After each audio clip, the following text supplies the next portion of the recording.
বা হচ্ছে পৃথিবীর আজ মানে পৃথিবীটারই আজ গভীর অসুখ লিখছে। আর আমার অসুখ হয়ে কি হবে? পৃথিবীটাই অসুস্থ হয়ে পড়ছে, এক অসুখ নেমে এসেছে।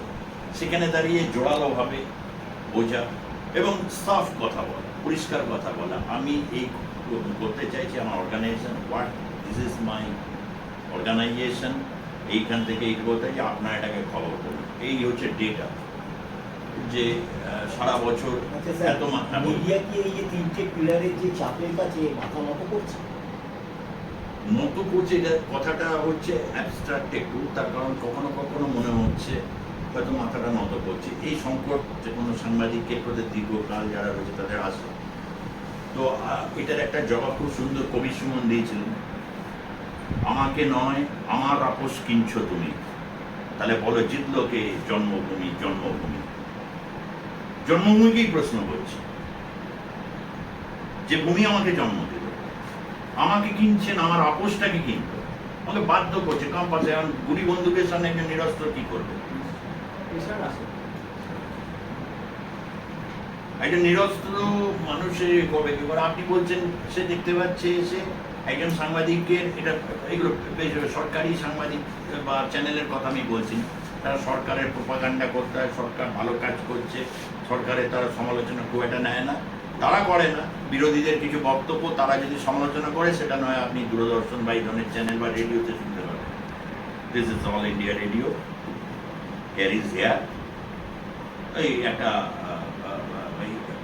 কিন্তু এটা তো ঘটনা যে তার চাকরিরা চলে গেল, ছেলে মেয়েকে ভর্তি করছে একটা স্কুলে, ইএমআইটা দেবো কি করে?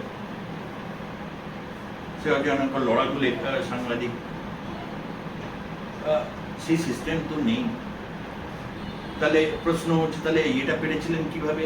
ওনার বাড়ি বা হচ্ছে হরিশবাবু কিভাবে পেরেছিলেন? তখন গোটা দেশ বা দেশের 90% মানুষ আছে ইংরেজ ভারত ছেড়ে চলে যাবে, অত্যাচার।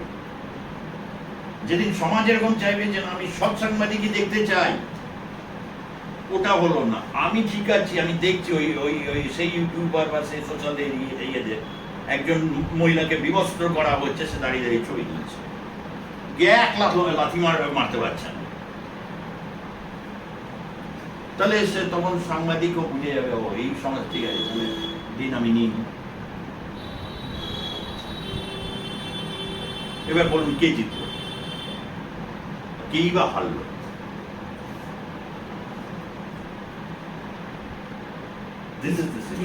ত্রিশঙ্কু হয়ে গেল, ত্রিশঙ্কু একটা অবস্থা তৈরি হয়ে গেল।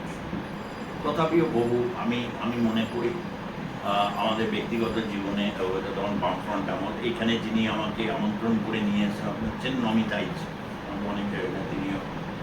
আমি তখন খোঁজ খবর বলে একটা মানে আমি ছিলাম ভয়েস এবং কন্টেন্ট এডিট করতাম। কৃষ্ণভূষণ মুখার্জি, দিব্যজ্যোতি বসু আমার এডিটার ছিলেন। তো কন্টেন্ট আমরা রেগুলার স্ক্রিন অফিস ইউজ করতাম।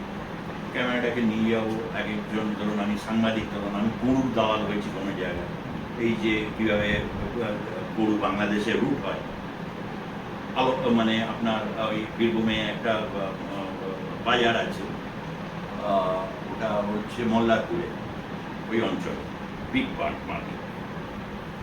ধরা পড়লে আপনাকে সঙ্গে সঙ্গে শেষ।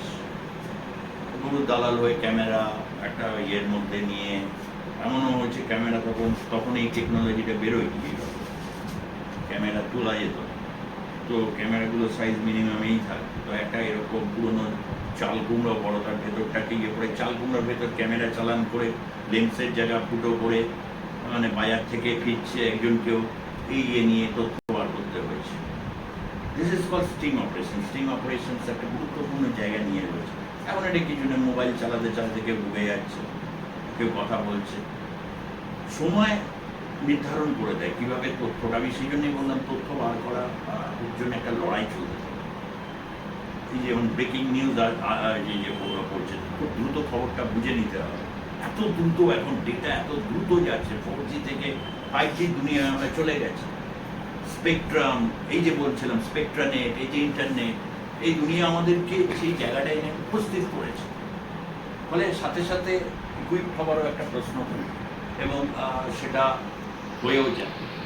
এই অবধি আমার না কোনো যদি প্রশ্নের সময় পাই, বেঁচে আছে আমার হ্যাঁ বেঁচে আছে, খোঁজ খবর তো বন্ধ হয়ে গেছে। খোঁজ খবর বন্ধ হয়ে গেছে। এটা যে চ্যানেলে খোঁজ খবরের বন্ধ হওয়ার একটা বড় কারণ ছিল এই যে বাংলায়